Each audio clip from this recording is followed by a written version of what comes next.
उर्मिला जी को आज अपने किए पर बहुत पछतावा हो रहा है, जिसे वह अपने आंखों से आंसू बहा के कम करने की कोशिश कर रही है, लेकिन वो था कि कम होने का नाम ही नहीं ले रहा था। वो अपनी नफरत में इतने आगे निकल गई थी कि सारे रिश्ते की मर्यादा को भूल गई थी। आंसू निकलने की कोशिश करनी भी चाहिए, क्योंकि जब उनके बेटे विशाल और पति लालचंद्र जी ने उन्हें बहुत समझाया, तब उनके ऊपर किसी बात का कोई असर नहीं हुआ और उन्होंने अपने हृदय को अपनी बहू छाया की तरफ से हमेशा कठोर और कटु ही बनाए रखा। छाया उनको एक आंख नहीं भाती थी। कारण भी क्या था? सिर्फ इसलिए कि उनकी बहू छाया एक मध्यम परिवार की लड़की थी, जो उनके उच्च कुलीन रुतबे के आगे कहीं नहीं अड़ रही थी। और यदि विशाल की शादी छाया से कराई गई तो दहेज उन्हें अपनी हैसियत के अनुसार नहीं मिल सकेगा, जिससे सोसाइटी में और उनके दोस्तों में उनकी नाम छोटी हो गई। परंतु उन्हें अपने बेटे विशाल की जिद के आगे हार मानकर छाया को अपनी बहू बनाना ही पड़ा। बेटे के आगे वो हार तो गई, पर उर्मिला जी ने इस रिश्ते को कभी दिल से स्वीकार नहीं करा और वह जहां तक संभव हो सका हर वक्त और हर बात में अपनी बहू को पुरजोर नीचे गिराने की कोशिश करती रही। वह अपनी बहू के हर काम में जानबूझकर कमियां निकालती और कभी तो खुद ही पीछे से षड्यंत्र रचकर बहू के बने बनाए काम को बिगाड़ देती, ताकि सबके सामने उसकी इज्जत कम हो सके और उनका बेटा खुद ही छाया को छोड़ दे और वो हमेशा छाया की बुराई करती। हर आने जाने वाले के साथ छाया के प्रति अपनी इस कटुता और मन में भरे विष के आगे उन्होंने कभी ध्यान ही नहीं दिया कि वह खुद ही अपने हाथों अपने घर में अशांति और कलह का कारण बनती जा रही हैं, जबकि उनकी बहू सबकी दुलारी, क्योंकि छाया ने हर वक्त हर बात पर अपने सुसंस्कारी और पढ़ी लिखी सभ्य होने का परिचय दिया था। कभी सास का जवाब नहीं देती। छाया ने अपनी सास द्वारा खुद पर किए हर वार को हमेशा हंस के टाल दिया, यह सोचकर कि यदि वह सही है तो एक दिन उन्हें अपनी गलती का एहसास जरूर होगा। उर्मिला जी छाया के माँ बाप को भी नहीं छोड़ती थी। छाया को यकीन था कि एक ना एक दिन उसकी सास को उसकी अच्छाई दिखेगी। बात सच भी है। यदि आप दिल के नेक और साफ हो तो किस्मत एक दिन आपकी अच्छाई का परिचय उन लोगों को जरूर कराती है जो बिन बात आपसे ऐब रखते हैं। आगे छाया की जिंदगी में हुआ भी कुछ ऐसा ही।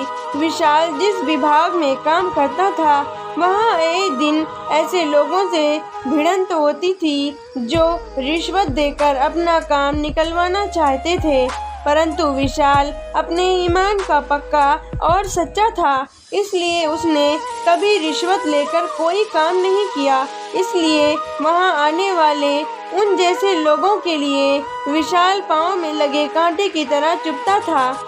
तो उन सब ने मिलकर षड्यंत्र रचा और विशाल को झूठे केस में फंसवा दिया, ताकि विशाल को जेल हो जाए और फिर वह उसके पद पर अपने आदमी को बैठवा सके, जो उन लोगों का काम आसानी से कर दे, कोई भी परेशानी ना हो उनको। यहाँ तक कि विशाल की तरफ से जो भी वकील केस लड़ने को तैयार होता, वह लोग उसे इतना डरा धमका देते कि वह केस लड़ने से ही मना कर देता।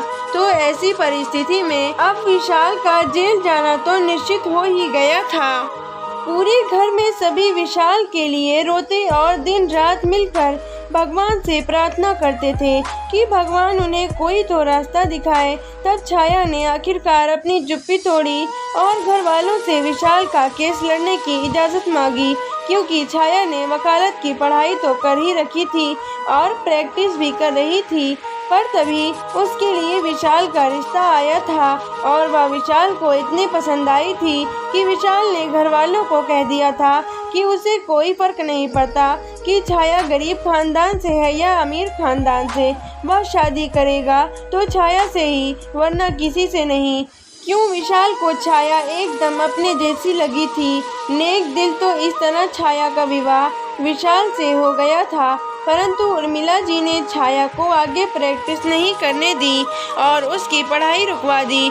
बस वो छाया को हर बहाने दुख देना चाहती थी। लेकिन छाया ने सास की खुशी के लिए अपनी वकालत भी छोड़ दी। इसलिए आज उर्मिला जी को अब अपनी गलती का एहसास हो रहा था कि वो नफरत में क्यों इतनी आगे निकल गई थी। अच्छे बुरे की पहचान करना भूल गई। अब वह पूरे मन से और दिल से छाया को विजय होने का आशीर्वाद देती हैं और उससे अपने किए की क्षमा मांगती हैं। छाया ने उर्मिला जी के आंसू पोंछे और उनके चरण स्पर्श किए। तब इसी के साथ दोनों के मध्य उपजे सारे गिले शिकवे आपसी प्रेम और अपनेपन की उमड़ी लहर में समा गए। छाया ने दिन रात एक करके तमाम तरह के सबूत और गवाह एकत्र किए, साथ ही मिलने वाली सभी धमकियों और अपने पर किए गए सभी असफल प्रहारों को निष्फल कर कोर्ट में अपने पति विशाल को बेगुनाह साबित कर दिया। विशाल पर जितने इल्जाम लगे थे सब हटा दिए गए और उसकी पोस्ट भी उसको वापस मिल गई। पूरे घर में अब फिर से खुशियां लौट आई हैं। सब ने मिलकर भगवान को धन्यवाद दिया और उर्मिला जी ने तो विशेष तौर पर अपनी बहू के सम्मान में एक पार्टी का आयोजन किया, जहां उन्होंने गर्वित होकर सबके सामने अपनी बहू की प्रशंसा करी और सबको यह सीख भी दी कि मिलने वाले दहेज से किसी की बेटी के सम्मान की कीमत नहीं आंकी जा सकती, बल्कि इंसान में बसने वाले उसके गुण, संस्कार, प्रेम, अपनेपन और सेवा के भाव से ही उसके कद और सम्मान को समाज के सामने ऊंचा माना जाता है। इन सब का अभाव होने पर घर में खुशियां कभी नहीं टिकती और इंसान को रह रह कर दुखी करती है। इसलिए मैं तो यही कहूँगी कि प्यार करो बहू को बेटी मानकर, आपसी प्रेम संभाव का रिश्ता पहचान कर। मैंने देर से ही सही, लेकिन अब मुझे अपनी बहू की कद्र हो गई है।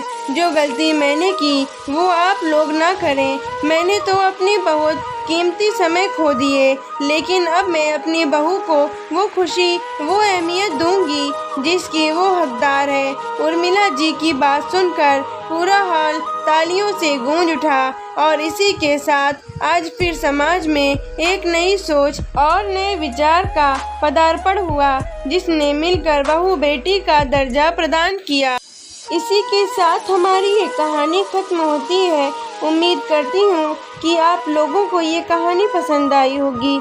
अगर आप लोगों को हमारी कहानी पसंद आई हो तो ग्रेट हिंदी स्टोरीज चैनल को सब्सक्राइब कर लीजिए और बेल आइकन प्रेस कर लीजिए, ताकि हमारे आने वाली हर वीडियो आप तक पहुंचती रहे। धन्यवाद।